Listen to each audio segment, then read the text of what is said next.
এ কি, তুমি এখনো শোনি? না। খেয়ে নিয়েছো তো? না। কেন? রাত 12টা বাজে। তুমি জানো রাত 12টা বাজে? জানবো না কেন? আমার হাতে ঘড়ি নেই। আছে বুঝি, আমি মনে করেছিলাম নেই। না না, আছে বই কি, সেই জন্যই তো জিজ্ঞেস করছি। কত রাত্রির হয়ে গেছে, তুমি খাওনি কেন গো? তুমি বোধহয় ভুলে গেছো গত 10 বছর রাতে আমরা একসঙ্গে খাই। ও বাবা, তোমার মেজাজ যে একেবারে সপ্তমে। কি হলো, কি কেউ এসেছিল? কথাটা কি হেসে উড়িয়ে দেওয়ার মতো? তোমার তাই মনে হচ্ছে? বিকেল 4টের সময় বেরিয়েছো, ফিরলে রাত 12টা। এটা ভদ্রলোকের বাড়ি। কি আবার কেমন কথা? রাত 12টা কেন হলো সেটা তো তোমার জানার দরকার। না, আমার জানার দরকার নেই। নিশ্চয়ই দরকার আছে। কারণটা না জেনে তুমি অযথা মেজাজ গরম করবে, তা তো হবে না। এই দেখো, এটা ঝগড়া করার সময় নয়, ঘুমোবার সময়। আমার ঘুম পেয়েছে, আমি যাচ্ছি। তার মানে তুমি খাবে না? খিদে নেই। খিদে নেই না খাবার ইচ্ছে নেই, কোনটা? কেন শুধু শুধু কথা বাড়াচ্ছ? বলছি না আমার ঘুম পেয়েছে, আমি শুতে যাচ্ছি। না, দাঁড়াও। চন্দননগর থেকে শ্যামবাজার আসতে কতক্ষণ লাগে বলে তোমার মনে হয়? ফাংশন শেষ হবার সঙ্গে সঙ্গে আমি তোমাকে ফোন করেছি, একবারও পাইনি, শুধু এনগেজড আর এনগেজ। হ্যাঁ, তোমার প্রিয় পাঠক পাঠিকাদের ফোনে তোমার কুশল সংবাদ দিতে দিতে আমি তখন ক্লান্ত হয়ে পড়েছি। আসার পথে সুনীল দা, নবনীতা দিয়ে অমিতাভদাকে পৌঁছে তবে তো আমাকে পৌঁছে দেবে। রাত হবে না? তোমার দাদা দিদিদের নামের লিস্টটা আমাকে না শোনালেও চলবে। হ্যাঁ, এরা তো একসময় তোমারও প্রিয় দাদা দিদি ছিলেন, হঠাৎ তারা শুধু আমার দাদা দিদি হয়ে গেলেন কবে থেকে? সেটা জানার আমার কোনো দরকার নেই। তুমি জানো অবান্তর কথা বলাটা আমি পছন্দ করি না। আমি শুতে যাচ্ছি। শোনো, তুমি যাবে না, এখানে বসো। হ্যাঁ বসো, আমার কটা কথা তোমাকে শুনতেই হবে। না, তোমার কোনো কথা শোনার কোনো ইচ্ছে আমার নেই। এই যে আজ বিকেল 4টে থেকে রাত 11টা পর্যন্ত তোমার 20টা ফোন এসছে, নামগুলো লিখে রেখেছি, দেখে নিও। তা রাতটা কিসের জন্য হয়েছে? রাত করে বাড়ি আসার জন্য না 20টা টেলিফোন আসার জন্যে? তোমার তো যথেষ্ট বুদ্ধি আছে, নিজে বুঝে নাও। একসময় আমি কিন্তু সারা দিনে তো 60-70টা ফোন রিসিভ করেছি। আমার রাগ হয়নি, আনন্দ হয়েছে, গর্ব হয়েছে। কবি হিসেবে আমার স্বামীর যে এতটা নাম, তার জন্য নিজেকে অহংকারী মনে হয়েছে। তোমার স্ত্রী হবার অহংকার, বিখ্যাত কবি দিবাকর বোসের সহধর্মিণী হবার অহংকার। এই কথাটা আজকে নতুন করে বলার কি আছে? আছে আছে, বলবার আছে। লিখতে আমি কোনো দিনই চাইনি, তুমি ইনসিস্ট করেছো। আমি ভয় পেয়েছি, তুমি ভয় ভাঙিয়েছো, সাহস দিয়েছো সবসময়। বলেছো লেখা তোমার রক্তে, লেখক বাবার মেয়ে লেখিকা হবে, এতে আবার ভয়ের কি আছে? বলনি? বলনি তুমি যে এটাই ন্যাচারাল? তো সেই ন্যাচারাল আজ হঠাৎ কেমন করে এমন অ্যাবনর্মাল হয়ে গেল? কারণ ব্যাপারটা নর্মাল নেই বলে। তাই তোমার লেখাকে উৎসাহ দিতে গিয়ে আমার একবারও মনে হয়নি লিখতে গিয়ে তুমি একবার আমার দিকে তাকাবে না, সংসারের থেকে পুরোপুরি সরে যাবে তুমি। মানে এতটা মিথ্যে কথা বলতে তোমার সংকোচ হচ্ছে না? লজ্জা করছে না? কথাটা তোমার মিথ্যে বলে মনে হচ্ছে না? মিথ্যেই তো। না, মিথ্যে নয়, মিথ্যে নয়। নিজেকে জিজ্ঞেস করে দেখো, কতদিন তুমি রান্নাঘরে যাওনি, কতদিন আমার পছন্দ মতো কিছু রান্না করনি। তুমিও নিজের মনকে জিজ্ঞেস করে দেখো, একসময় তুমি আমায় বলেছিলে কিনা একদম রান্নাঘরের দিকে যাবে না, লোক আছে সে রান্না করবে, তুমি শুধু লিখবে, মন দিয়ে লিখবে। বলনি? বলেছি, কিন্তু তার মানে এই নয় যে সে কখনো রান্না করবে না, কখনো আমার কথা ভাববে না। এই কথাটা তুমি বলতে পারলে? আমি তোমার কথা ভাবি না, ভালোবাসি না তোমাকে, বলতে পারলে? 3টে পুজোর সংখ্যার লেখা আমার হাতে। স্বভাবতই আমি একটু ব্যস্ত হয়ে পড়েছি, হয়তো হয়তো সেই জন্য একটু কম নজর দিয়েছি তোমার দিকে। তাই বলে তুমি এই কথা বলবে যে আমি তোমার কথা ভাবি না? ঠিক আছে ঠিক আছে, আমি সম্পাদকদের কাল জানিয়ে দেবো যে আমি লিখবো না, আপনারা অ্যাডভান্সের টাকাটা ফেরত নিয়ে যান। হ্যাঁ, তা না হলে 16 কলা পূর্ণ হবে কি করে? দিবাকর বোসকে আরো নিচে না নামালে চলবে কি করে? তুমি কি বলতে পারছো? তুমি বুঝতে পারছো? নেশা যে করনি সেটা তো বুঝতেই পারছি, নেশা না করেই ভুল বকছো। আমি ভুল বকছি? হ্যাঁ ভুল বকছি। ভুল বকছো, তা না তো কি? একটা কথার উত্তর দাও তো, তুমি কি চেয়েছিলে? কি চেয়েছিলে? তোমার বউ লিখবে কিন্তু বাইরে বেরোবে না, সে শুধু তোমার সঙ্গে বেরোবে আর কারোর সঙ্গে যাবে না। কিন্তু আমার সঙ্গে তুমি কোথাও যাবে না, কোনো ফাংশনে নয়, সাহিত্য সভায় নয়, কোথাও না, তোমার সম্মানে লাগে। তাহলে তাহলে তোমার বউ কি করবে? তার কোনো সঙ্গী নেই, বাচ্চা নেই, সে একা, একেবারে একা। কতক্ষণে তুমি বাড়িতে আসবে তার জন্য সে সবরই প্রতীক্ষা করবে? এই চেয়েছিলে তুমি? হ্যাঁ, আমি এই চেয়েছিলাম।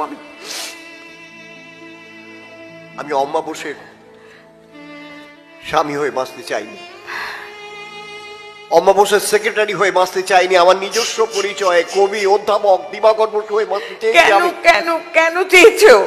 তোমার সাফল্যের আলোয় যদি আমি আলোকিত হতে পারি, তবে আমার যশের কিরণে তুমি কেন উদ্ভাসিত হবে না? কোথায় লাগছে তোমার বলো? তুমি তো সেই দিবাকরই আছো। আমি তো কোনোদিনই তোমার ধারে কাছে যেতে পারবো না, আমার সে ক্ষমতাই নেই। তবে তোমার কি অসুবিধা হচ্ছে? কেন স্পষ্ট করে বলো না, তুমি কি চাই? তোমার ইচ্ছের বিরুদ্ধে আমি তো কোনোদিন যাইনি, তুমি কেন আমায় বাধ্য করছো তোমার মুখের উপর কথা বলতে? বাধ্য করছি কারণ তোমার গুণগ্রাহীদের প্রশ্নের বানে আমি জর্জরিত। তুমি কি খাচ্ছ? তুমি কোথায় যাচ্ছ? আমার সঙ্গে ভাব আছে কিনা? বাচ্চা কাচ্চা কেন হয়নি? টিভি সিরিয়াল লিখছো কিনা? সিনেমাতে গল্প দিচ্ছ কিনা? এই সমস্ত প্রশ্নের জবাব দেওয়ার জন্য আমি নিজেকে দিবাকর বসু তৈরি করিনি। তুই কেমন করে কখন পাল্টে গেলে গো? কবে পাতা উঠো? কবে থেকে তুমি একেবারে অন্য মানুষ হয়ে গেলে? কবে? আমার দিকে তাকাবার সময় পাওনি তো, তাই জানতে পারোনি আমি কবে পাল্টে গেছি।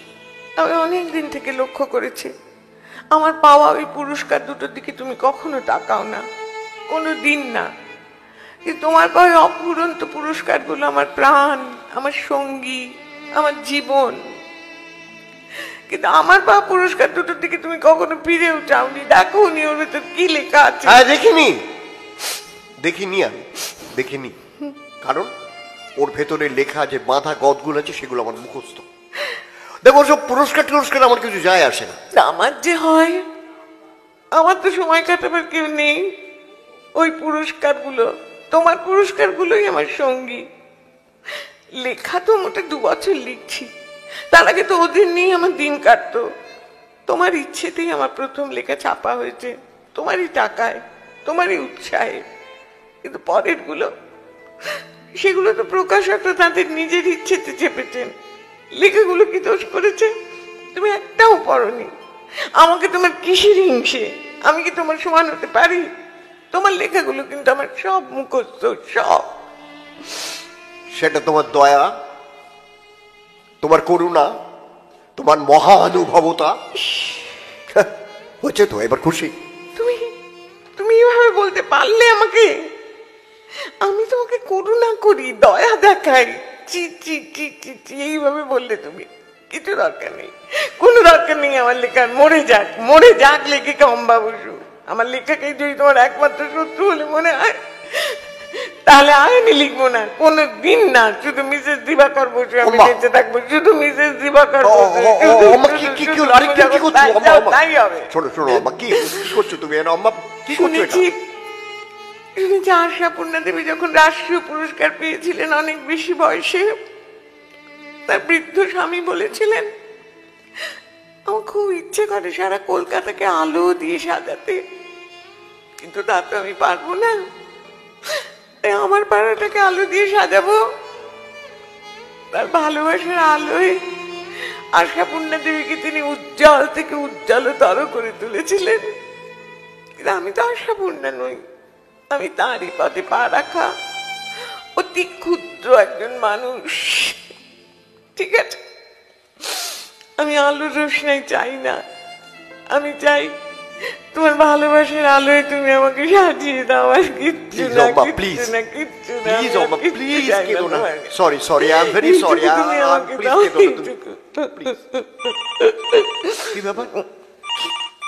এত রাতে ফোন কেন? ওমা, 3:30 বাজে। প্লিজ অম্মা, কার আবার বিপদ হলো? ধরতে হবে না, ধরো না, প্লিজ। এত রাতের ফোন, নিশ্চয়ই কোনো জরুরি খবর আছে। কে হলো? কার? হ্যালো, ভগবান। কে? নীলেশা?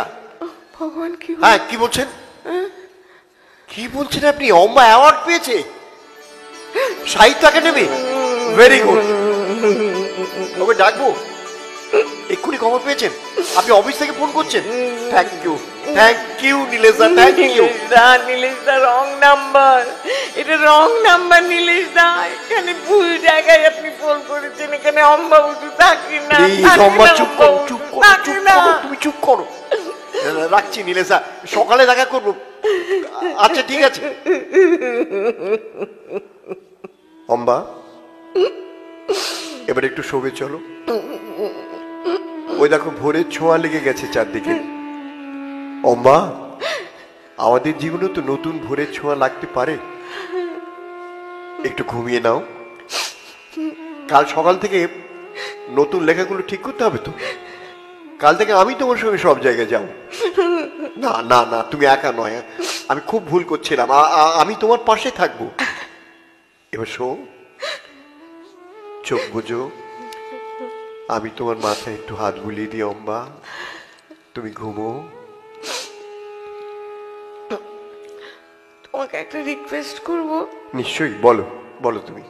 তোমার মনে আছে বিয়ের পর যখন আমরা প্রথম দার্জিলিং গেছিলাম, পূর্ণিমা রাত্রে কাঞ্চনজঙ্ঘা দেখতে দেখতে তুমি একটা কবিতা বলেছিলে। কবিতা? আমার খুব ভালো লেগেছিল। আজকে প্রথম সূর্যের আবছা আলোয় আবার শোনাবে সেই কবিতাটা? নিশ্চয়ই শোনাবো অম্বা।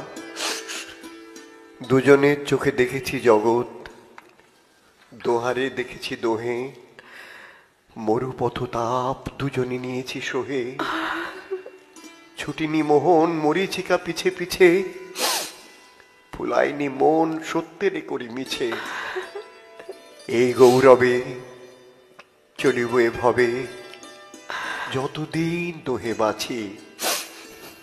এবানি প্রেয়সী হোক মহিয়সী। তুমি আছো, আমি আছি। তুমি আছো, আমি আছি। তুমি আছো, তুমি আছো, আমি আছি। তুমি আছো।